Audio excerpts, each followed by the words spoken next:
Czy wiedzieliście, że jedna jednostka jest w stanie wpłynąć na zmianę wyglądu całej gry? Heroes 3 mogą wyglądać zupełnie inaczej względem tego, do czego się przyzwyczailiśmy. Witam w pierwszym z serii materiale poświęconym frakcjom z Heroes of Might and Magic 3. Postanowiliśmy zrobić coś w formie pigułki, coś, do czego możecie wracać, żeby przypomnieć sobie pewne informacje. Na początku myśleliśmy, że zmieścimy się w 10 minut, ale oh boy, wyszło tego znacznie więcej, więc dla waszej wygody dodaliśmy po prostu timestampy. Idąc w kolejności omawiania, porozmawiamy sobie dzisiaj o tyle fabularnym, czyli jak zaczynała omawiana frakcja w Might and Magic, jak radzi sobie dana frakcja w trójeczce, jej mocne strony i na czym warto się skupić, i tak będą też wzmianki ochota.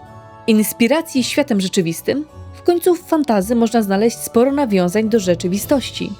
Zakończymy na tym, jak frakcja rozwinęła się po trójce aż do Olden Era, przy czym z tym ostatnim bazujemy na ograniczonych informacjach. To co, lecimy z tematem? Omawiana dzisiaj frakcja jest serią praktycznie od początku, dlatego wybór akurat jej jako pierwszej do omówienia był bardzo prosty. Mowa o zamku, czyli typowych rycerzach i łucznikach, ale czy aby na pewno?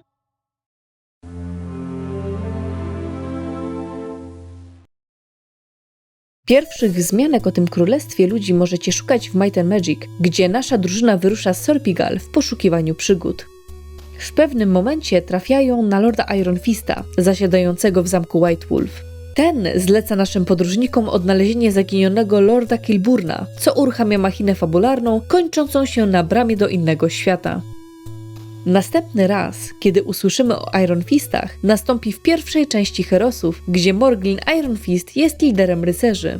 Mówiliśmy więcej na temat samego rodu w innym materiale, który serdecznie polecam, jeśli ciekawią Was dramy średniowiecznej mody na sukces. Tematycznie, frakcja ta od początku opiera się mocno na jednostkach znanych z wieków średnich. Jednostki są mocno zbliżone do tych z trójki, poza pierwszą i ostatnią. Na poziomie pierwszym uplasowano chłopa, na ostatnim zaś paladyna, czyli najsłabszą jednostkę 6. poziomu. Kanonicznie to rycerze wychodzą zwycięsko z fabularnego konfliktu, co jest podwaliną do drugiej części. Heroesy 2 to znany już wielu z Was konflikt między dwoma braćmi, a zarazem dziećmi Morglina, Rolandem i Archibaldem. Możemy stanąć po dobrej albo złej stronie w wojnie o sukcesję. Nawet samo logo gry wskazuje, że jest to najważniejsza oś fabularna, ponieważ reprezentowane jest przez herb rodu Iron Fist, czyli Złotego Lwa na niebiesko-białym tle. Tło fabularne, podobnie jak w poprzedniczce, jest bardzo powierzchowne i skupia się tylko na kwestii wojny między braćmi. Twórcy natomiast poświęcili sporo czasu na rozwój mechanik i w przypadku rycerzy dostaliśmy jednostki znane z jedynki, acz wszystkie poza chłopem mają ulepszoną wersję. Krzyżowiec, mimo bycia rozwiniętą wersją paladyna, znów może być uznany za najsłabszą jednostkę 6. poziomu. Może argumentem przemawiającym za ich słabością jest relatywnie niska cena? Idąc dalej, ród Iron Fistów pełni ważną rolę w Might and Magic 6, nadając niejako tor dla całej fabuły. Więcej o nich znów w załączonym materiale.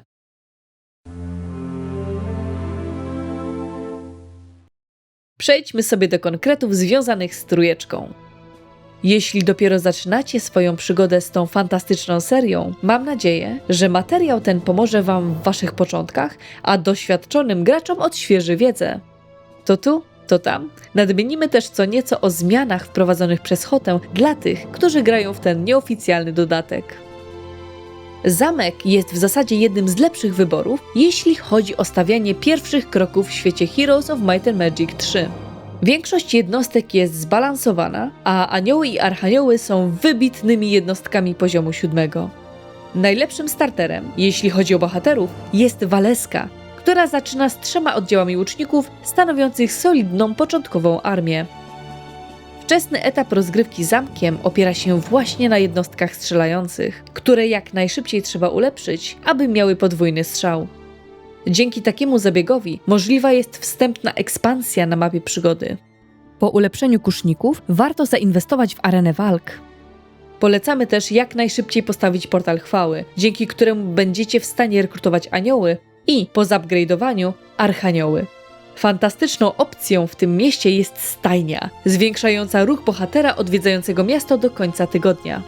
A wiadomo, im więcej ruchu, tym lepiej.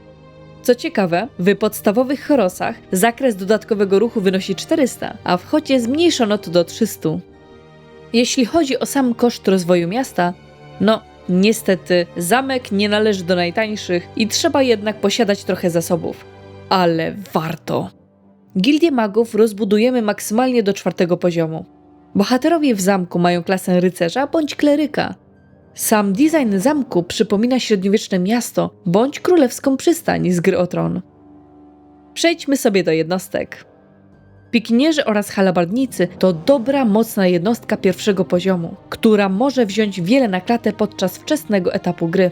Niestety, pomimo bycia twardym oddziałem, mają bardzo małą prędkość poruszania się po polu bitwy, zaledwie 4 heksy. Ale jak ma się naszyjnik przyspieszenia czy płaszcz zwinności, to nie jest to aż tak odczuwalne na polu bitwy. No i mają też odporność na szarżę, która czasem się przydaje. W oryginalnej trójce nie było tej informacji w opisie jednostki. Hota to poprawia. Widać też zmieniony design tych jednostek względem oryginału. Jak wam się podoba nowy design? Może wolicie ten z podstawowych herosów? Niestety, żaden z bohaterów nie specjalizuje się w tych jednostkach.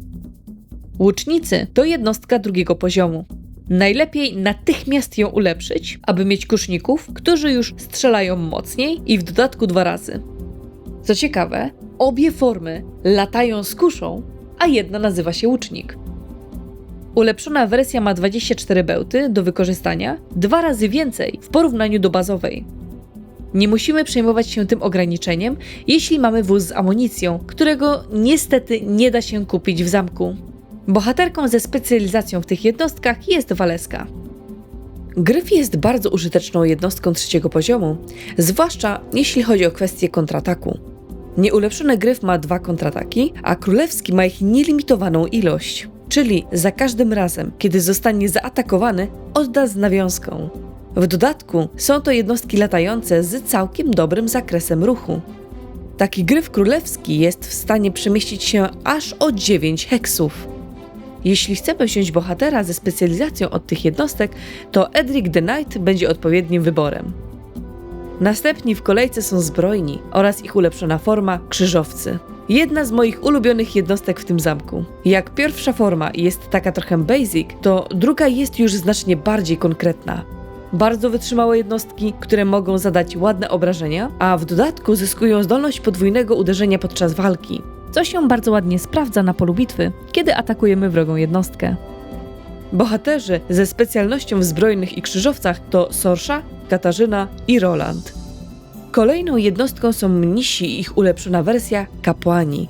Są to jednostki zasięgowe 5. poziomu. Mnisi nie są jakąś dużą siłą bojową, przy ulepszeniu nie ma znacznych zmian w statystykach, oprócz trochę większego defa, szybkości i ilości strzałów do wykorzystania. Ale kapłani nie mają kar w walce wręcz, co sprawia, że nie są tak bezbronni jak większość jednostek zasięgowych podczas bezpośredniego starcia. Bohaterowie ze specjalizacją to Ingam, opcjonalnie Drakon, który może zamieniać mnichów i kapłanów w czarodziei.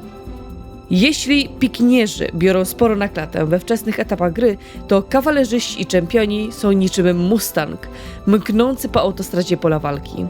Bardzo dobry zakres ruchu, dobra wytrzymałość oraz celne i porządne obrażenia, nabierające na sile podczas szarży. Zarówno podstawowa wersja koników, jak i jej ulepszona wersja mają dostęp do tej umiejętności. Szarża jest fantastyczną opcją pod kątem nagromadzania obrażeń i przekazywania ich przeciwnikowi w twarz. Za każdy przebyty heks podnosimy zadane obrażenia o 5%, kiedy szarżujemy na wrogą jednostkę. I przydatna ciekawostka, kawalerzystów możemy awansować za darmo w stajni na mapie przygody. Bohaterem specjalizującym się w tych jednostkach jest Tyris the Knight. Proszę Państwa, crème de la crème, jeśli chodzi o jednostki 7. poziomu, przynajmniej dla mnie. Zarówno pierwsza forma, jak i druga jest siłą, z którą trzeba się liczyć. Anioły są mocne zarówno w obronie, jak i w ataku. Są szybkie, co w połączeniu z umiejętnością latania robi totalne spustoszenie w armii przeciwnika. W dodatku, jeśli walczymy przeciwko diabłom, anioły mają 150% skuteczności przy zadawaniu obrażeń. Anioły są jedyną jednostką, która po awansie ma zwiększony rozmiar. Boost do morale, jaki zapewniają w armii, utrzymuje się nawet po tym, jak anioły padną w bitwie. Jednostki te pozyskujemy nie tylko z portalu chwały, ale także po pokonaniu strażników w konserwatorium gryfów. Archanioły to totalnie inny poziom. Jak anioły były solidne, to archanioły w mojej opinii są najsilniejszą jednostką 7. poziomu spośród wszystkich frakcji. Nie dość, że mają niewyobrażalną szybkość na polu bitwy, niesamowicie ogromne obrażenia i wytrzymałość, to mogą również wskrzesić poległe, wybrane jednostki raz na walkę. W dodatku Horn of the Abyss możemy wybrać spośród akcji Archanioła, czy chcemy poruszyć się, czy kogoś przywrócić z powrotem do życia. Wszystkie te czynniki wskazują na tę jednostkę jako totalny game changer podczas walki, co mnie wcale nie dziwi. Archanioł stał się jednostką reprezentującą całą grę dosłownie od początku, od samego menu gry.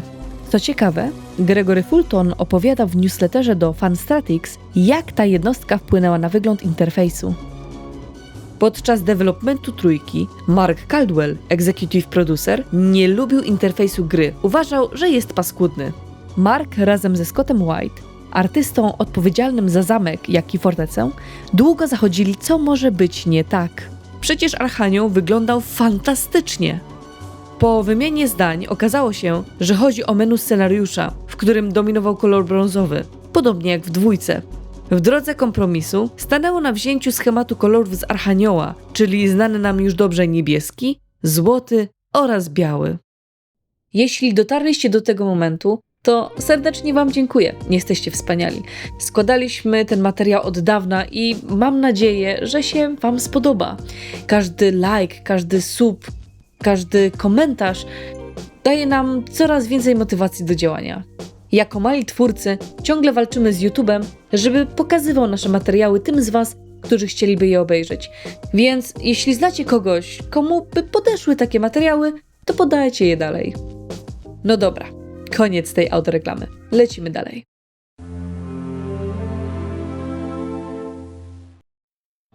Zamek z pewnością wzorowany był na średniowiecznej Europie z przełomu XI i XV wieku, co widać na każdym kroku. Weźmy na przykład pikinierów, powstałych w XIV wieku. Ich odporność na szarżę jest nawiązaniem do tego, że na polu bitwy byli bardzo skuteczni przeciwko konnicy. Co ciekawe, w bataliach księcia Maurycego Orańskiego często wykorzystywani byli jako osłona dla strzelców. Maurycy byłby dobrym graczem w heroski. Łucznik z gry to przede wszystkim oszust, ponieważ od początku korzysta z kuszy. To dosyć ważne rozróżnienie, ponieważ ci drudzy byli w stanie wystrzelić mniej bełtów na minutę w porównaniu do strzał łuczników, co nawet zgadzałoby się z grą, gdzie są wolniejsi od swoich odpowiedników z bastionu. Gryf, poza zwierzęciem rodowym Kaśki, często przedstawiany jest w świecie rzeczywistym jako mityczne zwierzę z ciałem i głową lwa oraz skrzydłami orła. Znany nam dobrze kurak to średniowieczna odmiana często obrazowana na herbach. Co ciekawe, domyślnie był on uznawany za rodzaj żeński, chyba że zostało to jasno zaznaczone. Kto wie, może dlatego zamek reprezentowany jest przez kobietę? Ze zbrojnym jest dosyć łatwo. Jest to po prostu obszerne określenie osoby posiadającej militarne wyposażenie. Dość ogólnikowe. Krzyżowiec natomiast ma więcej do zaprezentowania.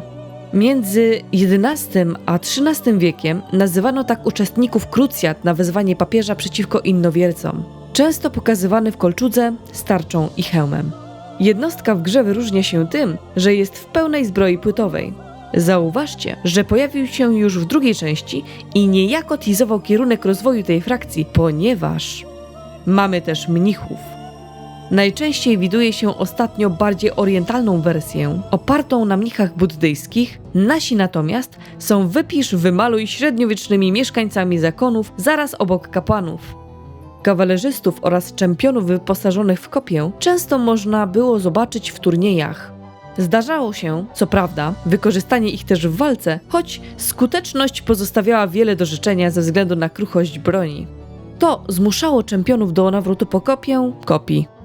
To, wraz z potężną siłą obrażeń z racji przyłożenia masy rozpędzonego konia, dobrze odzwierciedla też umiejętność specjalną strójki, czyli szarża. Anioły i archanioły nie potrzebują więcej wyjaśnień. Są piękną klamrą religijnych nawiązań zamku. Co ciekawe, specyficzny falisty miecz archanioła nie jest tak nierealistyczny, jakby się wydawało. Istniały bowiem jako flambergi, charakterystyczne dwuręczne miecze.